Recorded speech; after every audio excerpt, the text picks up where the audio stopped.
Welcome to the 2025-26 Leadership Orientation for Short-Term International Programs Abroad. We're going to go ahead and get started today, and our main goals are really going to be to equip you with necessary tools to support participants abroad. So similar to the participant pre-departure orientation, however, your role as the program leader is elevated as far as responsibility. So we'll go over some expectations for yourself, any supporting leaders, faculty, staff, any volunteers or family members you may have, as well as for student expectations. We'll go over some risk management pieces and then some resources, a brief cultural awareness, which will be a little bit of a different perspective than the student and participant pre-departure orientation, and then some resources or tasks there at the end. And I'll communicate some of those pre-departure tasks towards the end or 2 weeks about before your departure. So, as a program leader, you are really expected to coordinate and communicate with all contacts as you've been doing throughout the proposal and planning process. But now, in this final pre departure phase, really making sure that students, any non student participants, co leaders, hosts, accommodations, any venues, organizations that you're coordinated with are all on the same page and confirmed and finalized related to itinerary, expectations, finances, cultural preparation. This was also include any communication with internal departments here at Concordia, like the finance office or the bursar regarding student billing, any outstanding invoices that may need to be completed. As a program leader, it's your responsibility to facilitate a safe environment. Safety is something we can't guarantee for anybody. However, making sure that we can do everything to reduce the risks for participants to make sure their well-being is cared for and prioritized, including providing an on-site orientation. So when you arrive at your location after either a short or long travel, depending on where you're going, with multiple layovers or maybe direct flight, once you get to the site location or accommodation to provide an orientation. If you're working with a host or a study abroad provider, they may provide this. If that's not the case, this will be your responsibility to provide to all the participants. We also expect that you will schedule regular check-ins with participants. This could look like debrief or daily group meetings, depending on the group size, or maybe breaking out to smaller groups, so that there's some support and some frequency and regularity for students and participants to get the support that they need, or to process anything that they may have been exposed to or experience during the day, especially for our participants who may not have traveled internationally before. And then also by reporting any concerns to the Moon International Center as needed. So this would include any health related things, even if they seem minor to you. If it's minor, if it's a cut that was, managed independently and on site, to be able to let us know so that we can have a record in our office, as large as, illnesses, hospitalizations, et cetera, would be very important. You will be required to report all incidents in our study abroad portal. So I will add a programs abroad incident report form to your profile. This will be in the via travel. If you have questions on how to access that in the moment, you can let me know. And you could also send me an email so you have some things recorded, and then you could upload the form and submit that later. We also ask all program leaders to carry printed and electronic documentation for all participants and program details, including a roster of all participants, so their names, their e-numbers, any allergies. I'll make sure to communicate that to you as well and send you a report of that, and medication so you have that easily accessible, as well as having copies of the travel itinerary and contact information for all of the contacts you'll be working with. We say printed, even though that may be a little bit old school, just because sometimes technology, especially internationally, can fail us. A phone battery can die, internet access isn't available. So we want to make sure that you have that on you at all times when you're out on excursions, if you're teaching, if you're serving a mission trip, to be able to have this in your backpack, and then to have it in your room as well. As far as communication, so program leaders are responsible to provide the participants with the following information.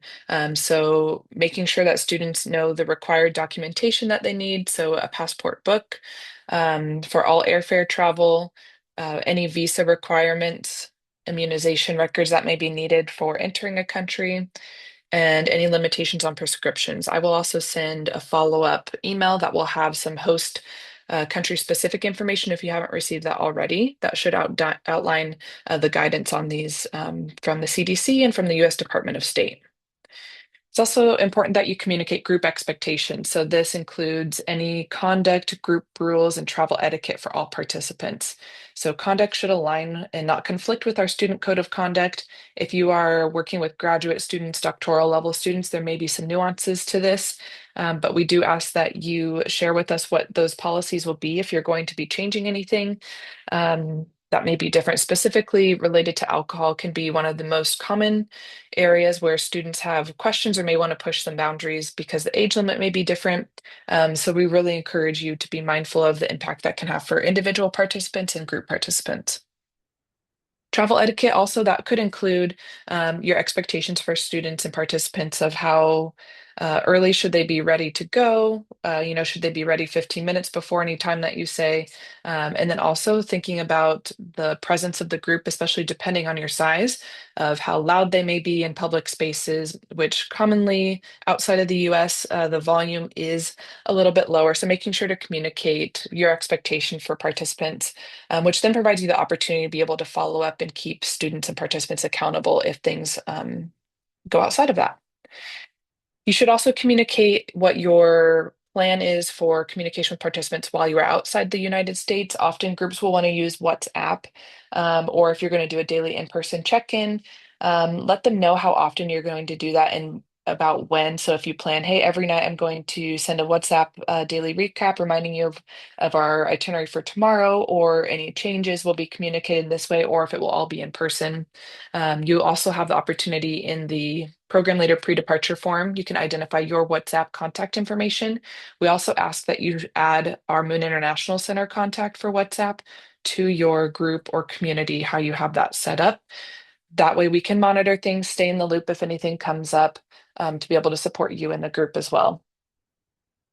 It's important to also communicate with participants the crisis response plan. This should have been established in your proposal, and there may have been detailed updates and changes to that. So that would include who to contact and where to meet in case of an emergency. So this would include for your accommodation, and if those are changings for each accommodation, for any program or host contact sites that you have as well.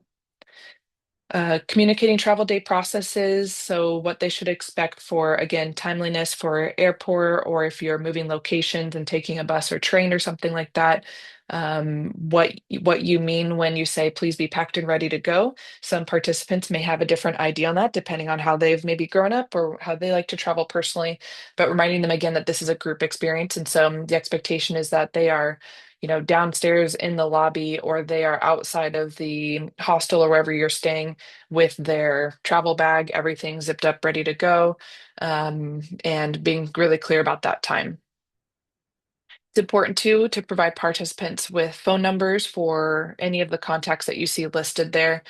They should have the contacts already from the Programs Abroad emergency number from the pre-departure orientation, but you can reinforce that.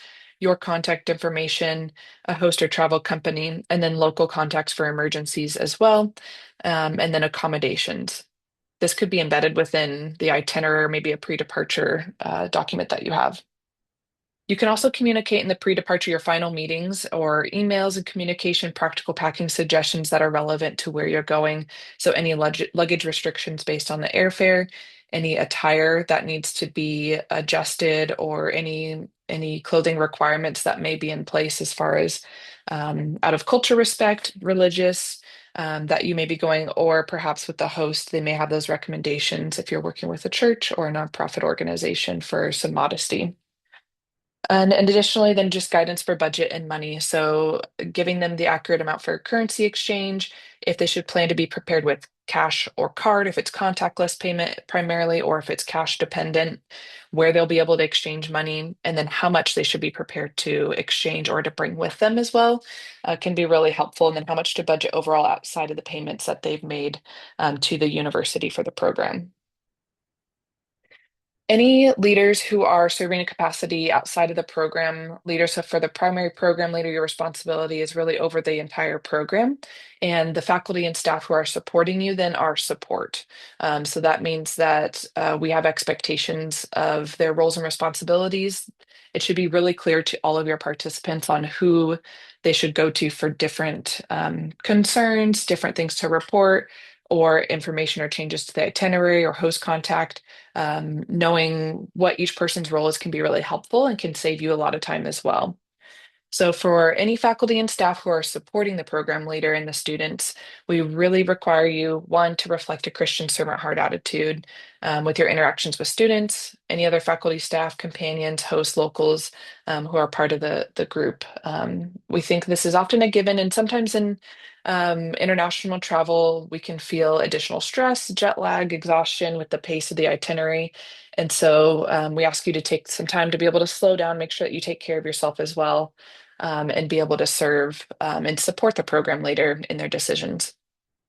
Additionally, to support all students and participants for the well-being and safety. So this would include reporting any concerns or incidents to the program leader related to health, safety, conduct, or behavior. So going to the program leader primarily first, and then their responsibility would be to navigate that. And they may need to reach out if it's undergraduate to our dean of students, to our office for further support, to our wellness center. But the primary communication should go from supporting leaders to program leaders to the Moon International Center, and we'll make sure to loop in departments for additional support. Supporting program leaders should also affirm decisions of the program leader in all communication with participants. So if you disagree about a decision, please speak directly with the program leader, not in a group setting, to be able to make sure to respect their authority and their responsibility. They may have a reason why they've made a last minute change and maybe didn't have the time to communicate with you. So if any of those types of situations come up, please make sure to go to the program leader. We also require you to carry a copy of the itinerary and be familiar with what's planned for each day. So I'm aware that the program leader is the one who's watching this, so please make sure to communicate this to the faculty and staff that will be supporting you. Now, for participant and student expectations, you can reinforce from their orientation that they had alignment with our student code of conduct, and that includes alcohol, whatever curfew settings that you have. You may have limitations based on safety and security, that they're not able to go out by themselves. We do advise that all groups and program leaders would require a minimum of 3 people if they're going to be going out in any independent or free time on their own, mostly out of safety reasons, and primarily if in situations if they're drinking alcohol, there's someone to be, or an emergency, health emergency, there's someone to stay and then someone to go get help. So that's a great rule to be able to follow. Participants in all capacities are also required to follow general and local laws. That includes US laws that they're bound to, as well as international laws. So that will be important for them to make sure so they can avoid any legal trouble. And then disruptive behavior. We know too, as a program leader, sometimes you have some students who may be extra grace required, or may test some boundaries and really think that they're in an independent travel type experience.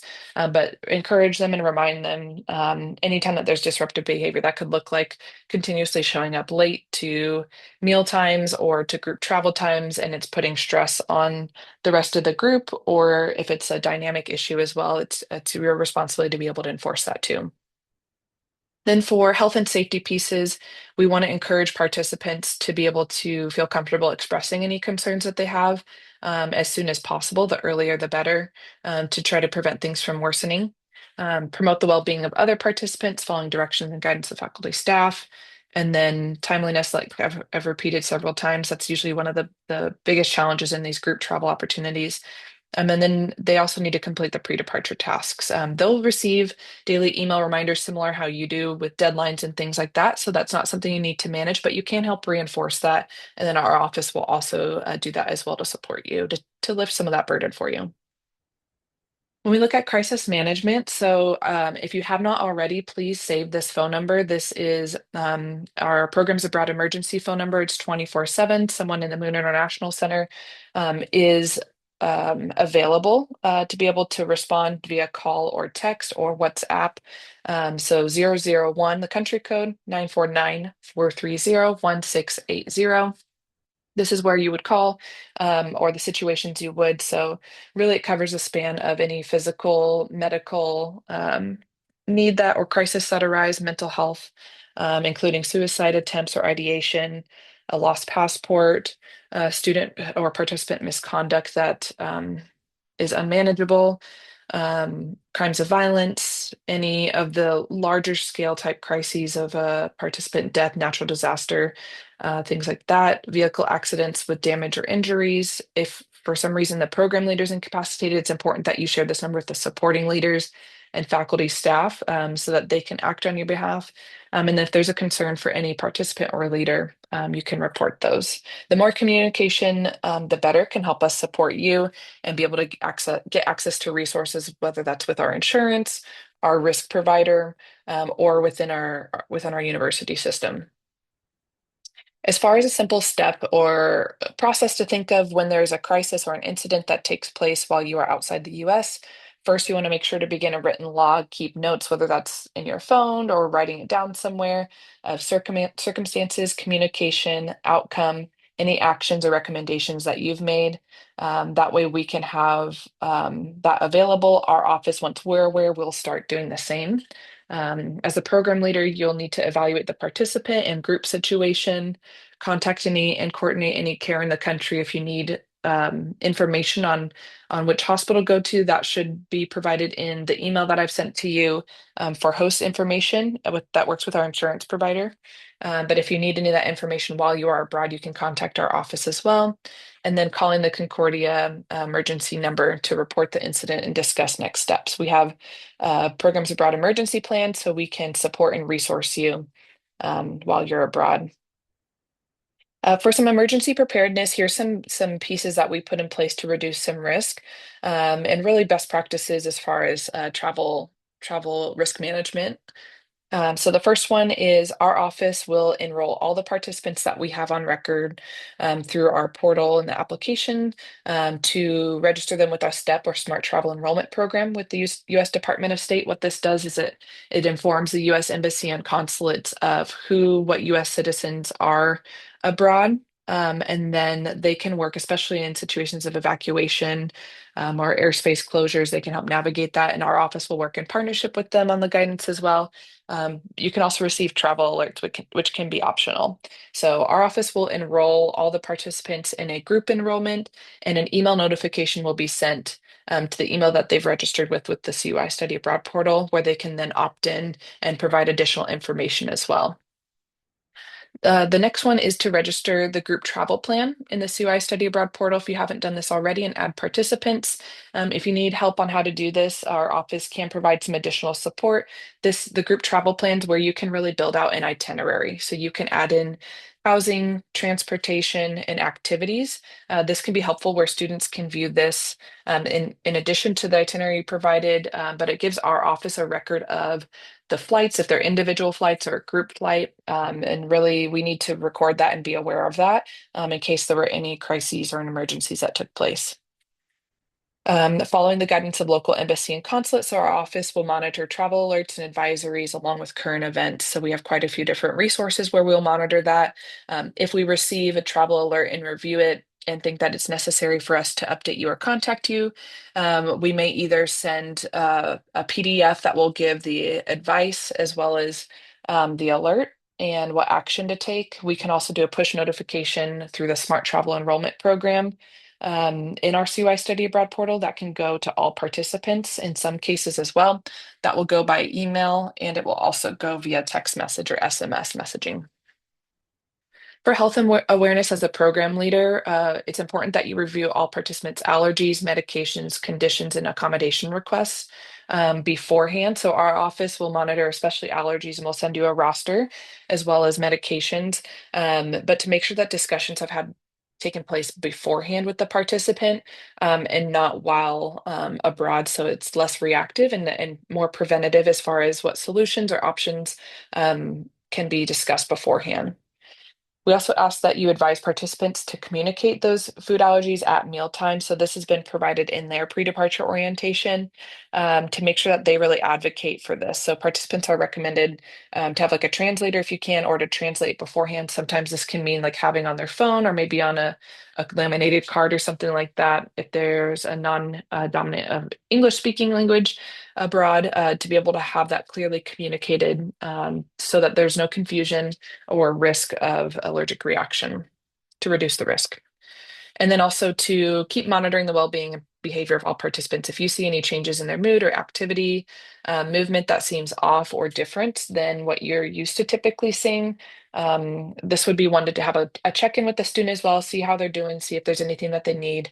The main, I think, things that we see abroad, depending on the weather and climate where you're going, but hydration and sleep and diet are often the top three. Sometimes before these programs, students' academics are very stressful. They're trying to get ready to go abroad, get things in life set up, just like you are, and kind of balance a lot.